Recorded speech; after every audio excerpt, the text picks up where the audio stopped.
Halo, selamat pagi, siang, sore, maupun malam. Perkenalkan, saya Lenita Darmawan dengan NIM 2024 060 20029 dan student ID 12024 000 575. Pada kesempatan kali ini, saya akan membuat video mengenai tugas kimia organik.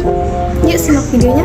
Nah, jadi apa saja sih topik-topik yang saya akan bahas? Yang pertama adalah jenis dan juga struktur dari gugus fungsi, jenis hibridasi bersama dengan contoh-contohnya, isomer C7H16 dan C6H14O, dan yang terakhir adalah reaksi pembentukan dari kodenya. Gugus fungsi adalah bagian dari molekul yang menentukan sifat kimia suatu senyawa. Perlu diketahui bahwa R itu melambangkan gugus alkil dan X melambangkan atom halogen. Yang pertama adalah gugus alkohol atau alkanol, dengan rumus strukturnya adalah R berikatan tunggal dengan OH, dan rumus molekul umumnya adalah CnH2n plus 2O. Selanjutnya ada ether atau alkoksi alkana, dengan struktur tunggalnya adalah R berikatan tunggal dengan O dan O berikatan tunggal lagi dengan R, yang juga memiliki rumus molekul CnH2n plus 2O. Lalu ada aldehida atau alkanal dengan struktur R berikatan tunggal dengan C, di mana C akan berikatan merangkap 2 dengan O dan berikatan tunggal dengan H. Dan rumus molekulnya adalah CnH2nO.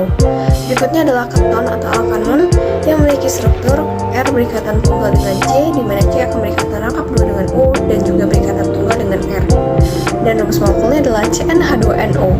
Lalu ada asam karboksilat atau asam alkanoat dengan struktur R akan berikatan dengan C secara tunggal, lalu C akan berikatan rangkap 2 dengan O dan berikatan tunggal dengan OH. Dan rumus molekulnya adalah CnH2nO2. Selain itu adalah ester atau alkil alkanoat yang memiliki struktur R akan berikatan tunggal dengan C, di mana C akan berikatan rangkap 2 dengan O dan berikatan tunggal dengan OR. Dan rumus molekulnya adalah CnH2nO2. Terakhir terdapat halida atau alkil halida yang ditandai dengan struktur R berikatan tunggal dengan X, di mana X adalah atom halogen dan rumus molekulnya adalah Rx. Pada bagian ini, saya akan membahas mengenai jenis-jenis hibridisasi dalam kimia. Hibridisasi terjadi ketika orbital atom bercampur untuk membentuk orbital baru yang setara secara arah dan juga energi. Pertama, terdapat hibridisasi sp yang berasal di satu orbital s dan satu orbital p yang membentuk bentuk linear dengan sudut ikatan 180 derajat. Contohnya seperti pada molekul BeCl2. Selanjutnya adalah hibridisasi sp2, yaitu kombinasi satu orbital s dan juga dua orbital p yang membentuk struktur segitiga datar atau trigonal planar dengan sudut ikatan 120 derajat, seperti pada molekul Bf3. Berikutnya, untuk hibridisasi sp3 terjadi pencampuran satu orbital s dan 3 orbital p sehingga membentuk bentuk tetahedral dengan sudut ikatan 109,5 derajat yang bisa ditemukan pada molekul CH4. Kemudian, untuk molekul yang lebih kompleks ada hibridisasi sp3d, yaitu kombinasi satu orbital s, 3 orbital p, dan 1 orbital d, menghasilkan bentuk trigonal bipiramida dengan sudut 90 derajat dan juga 120 derajat, seperti pada PCl5. Terakhir, terdapat hibridisasi d2 sp3, yaitu gabungan 2 orbital d, 1 orbital s, dan 3 orbital p yang membentuk struktur oktahedral dengan sudut 90 derajat. Contohnya adalah molekul Sf6. Selanjutnya saya akan membahas mengenai apa saja sih isomer dari C7H16. Yang pertama ada N-heptana, kemudian ada 2-metilheksana, kemudian ada juga 3-metilheksana, ada 2,3 dimetilpentana, kemudian ada 2,4 dimetilpentana, yang keenam ada 2,2 dimetilpentana, kemudian ada 3,3 dimetilpentana, ada 3 etilpentana, dan yang terakhir 2,2,3 trimetilbutana.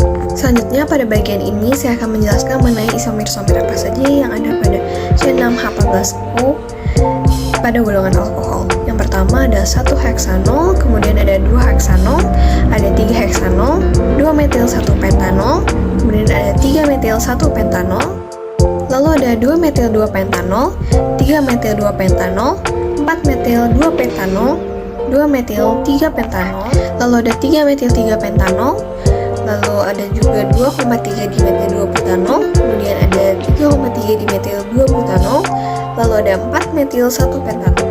Selanjutnya ada 4 etil butanol, kemudian 2 etil butanol, kemudian 3 etil butanol, dan yang terakhir adalah 1,1 dietil butanol. Kemudian pada golongan ether, isomer dari C6H14O adalah 1-metoksipentana, lalu ada 1-metoksi-3-metilbutana, lalu ada 1-metoksi-2-metilbutana, lalu ada 2-metoksipentana. Kemudian yang kelima ada 1-metoksi-2,2-dimetilpropana, kemudian ada 2-metoksi-3-metilbutana, lalu juga ada 2-metoksi-2-metilbutana. Kemudian yang kedelapan ada 3-metoksipentana, lalu ada 1-etoksibutana, kemudian ada juga 1-etoksi-2-metilpropana, dan juga ada 2-etoksibutana.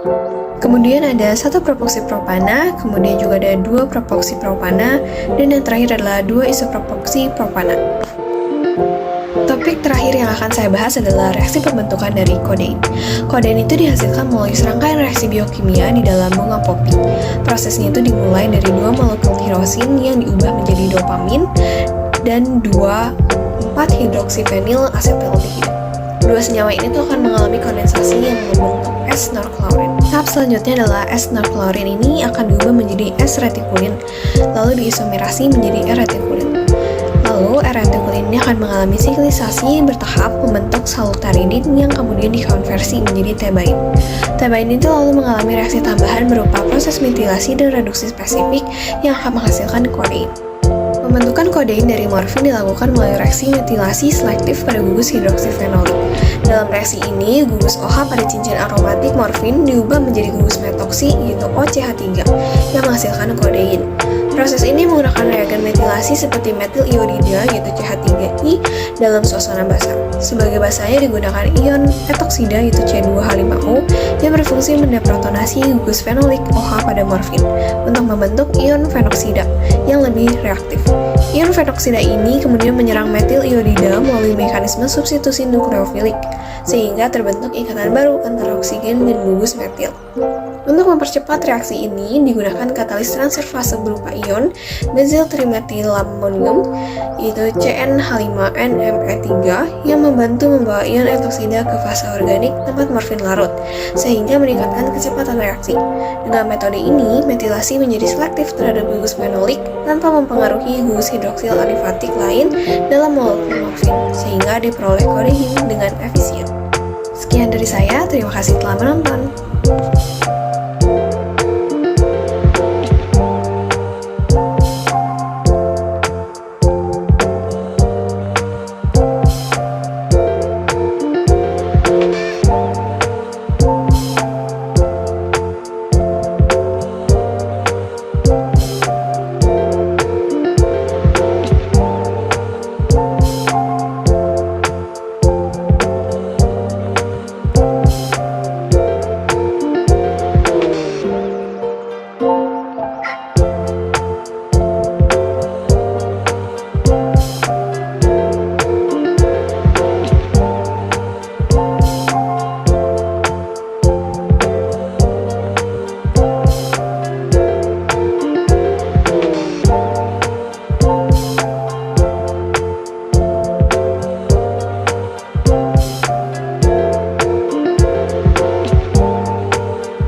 you.